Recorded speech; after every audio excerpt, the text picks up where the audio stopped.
Hello' friends, মই তোমালোকৰ লগত আজি এটা মেথছৰ নতুন কনচেপ্ট লৈ আহিছোঁ। তোমালোকে কুৱেশ্যনটো ভালদৰে চাই ল'বা। মই আলোচনা কৰিছোঁ। A plus B can do a piece of work in 30 days working together. A start the work alone, but he left that work in 16 days. And the remaining work completed by B in next 44 days. In how many days the total work completed by A alone? ইয়াত কি কৈছে, A plus B এ কোনো এটা কাম একেলগে কৰোঁতে 30 দিন সময় লৈ গৈছে।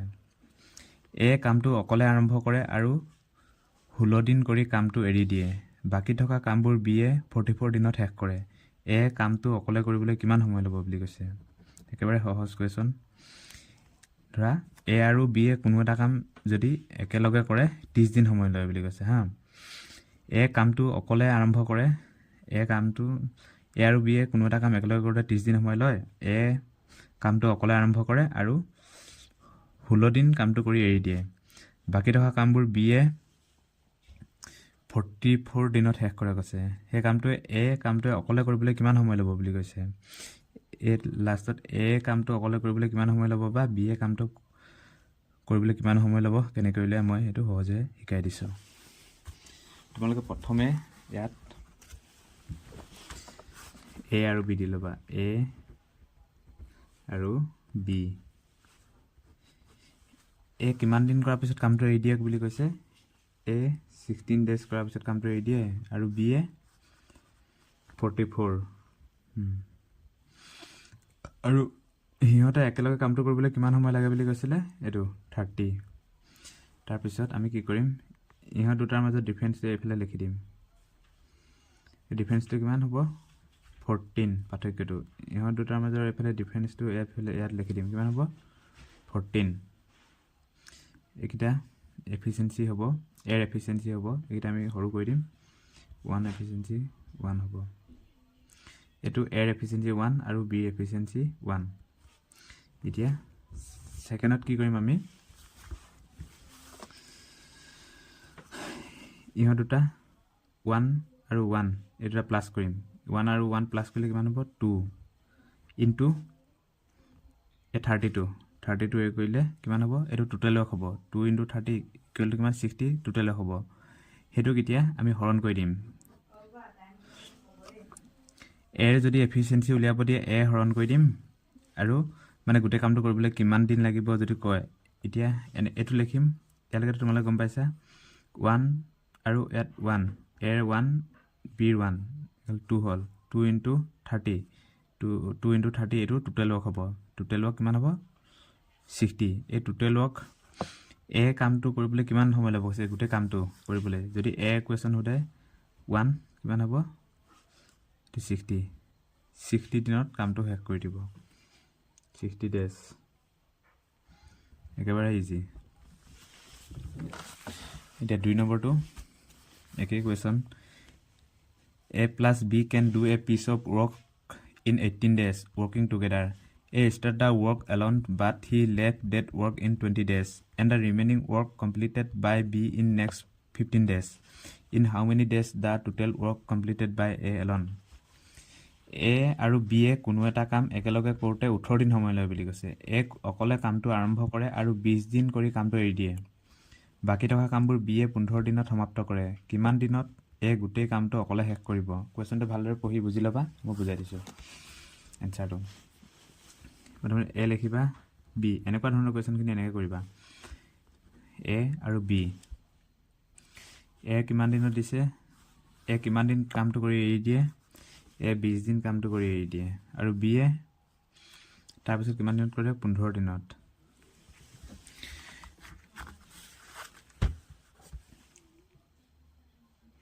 সিহঁতে একেলগে কামটো কিমান দিনত, বাকী থকা কামবোৰ 15 দিনত।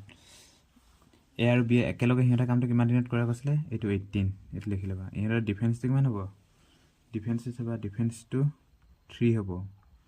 আৰু এইফালে ডিফাৰেঞ্চটো কিমান হ'ব, 2 হ'ব, হয় নাই। এতিয়া কি হ'ব, এৰ এফিচিয়েঞ্চি 2 হ'ব আৰু বি এৰ এফিচিয়েঞ্চি এৰ এফিচিয়েঞ্চি 3 হ'ব বি এৰ এফিচিয়েঞ্চি 2 হ'ব এতিয়া টোটেল ৱৰ্ক কেইটা উলিয়াবলৈ 3 প্লাছ 2 কিমান হ'ব 5 ইনটু এই 18 এইটো দিব লাগিব এই 18 আৰু 15 পূৰণ কৰি যি পাম সেইটোৱে হ'ব টোটেল ৱৰ্ক এতিয়া কাৰ এফিচিয়েঞ্চি উলিয়াব দিছে কাৰ এতিয়া কৈছে এই গোটেই কামটো অকলে শেষ কিমান দিনত গোটেই কামটো অকলে শেষ কৰিব কৈছে কিমান দিনত অকলে শেষ কৰিব উলিয়াব দিছে এৰ এফিচিয়েঞ্চি কিমান 3 হৰণ কৰি দিব লাগিব 3 4 18 কিমান হ'ব 5 4 30 দিনত শেষ কৰিব 30 দিনত অকলে গোটেই কামটো শেষ কৰিব যদি বি অকলে কিমান দিনত শেষ কৰিব বুলি কয় 15 × 18 বাই বি এৰ এফিচিয়েঞ্চি কিমান 2 2 9 × 18 5 9 × 45 দিনত একেবাৰে সহজ এতিয়া লাষ্টৰ কুৱেশ্যনটো লৈছোঁ A plus B can do a piece of work in 18 days working together. A start the work alone but he left that work in 10 days and the remaining work completed by B in next 30 days. In how many days the total work completed by A alone? একে question A আৰু B কোনো এটা কাম একেলগে কৰোঁতে 18 দিন সময় লয় A অকলে কামটো আৰম্ভ কৰে আৰু 10 দিন কৰি এৰি দিয়ে বাকী থকা কামবোৰ B 30 দিনত শেষ কৰে কিমান দিনত A গোটেই কামটো অকলে কৰিব বুলি কৈছে একে কুৱেশ্যন A দিবা B কিমান দিন কৰাৰ পিছত কামটো এৰি দিয়ে 10 দিন কৰাৰ পিছত এৰি দিয়ে বি কামটো কিমান কৰে 30 দিনত দুটা একেলগে কৰোঁতে কিমান সময় লাগিব 18 ডিফাৰেঞ্চটো কিমান হ'ব সিহঁতৰ 30 আৰু 18 ডিফাৰেঞ্চটো 12 এইটোৰ ডিফাৰেঞ্চটো 8 আৰু এইকেইটা সৰু কৰি দিম 4 কাটিলে 4 3 গুণ 4 2 গুণ এতিয়া এৰ এফিচিয়েঞ্চি কিমান পালোঁ 3 বিৰ এফিচিয়েঞ্চি কিমান পালোঁ 2 3 plus 2 কিমান হ'ব প্লাছ কৰিলে 5 ইনটু টোটেল কৰিব 18 হৈ গ'ল এতিয়া কিহৰ উলিয়াব দিছে এফিচিয়েঞ্চি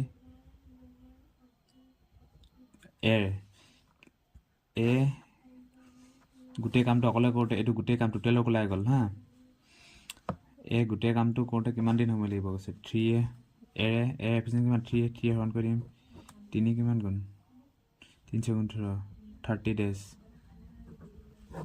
তাৰপিছত বিয়ে ধৰ বিয়ে নাই দিয়া বিয়ে গোটেই কামটো কৰিবলৈ কিমান সময় লাগিব সেইটো উলিয়াই দিওঁ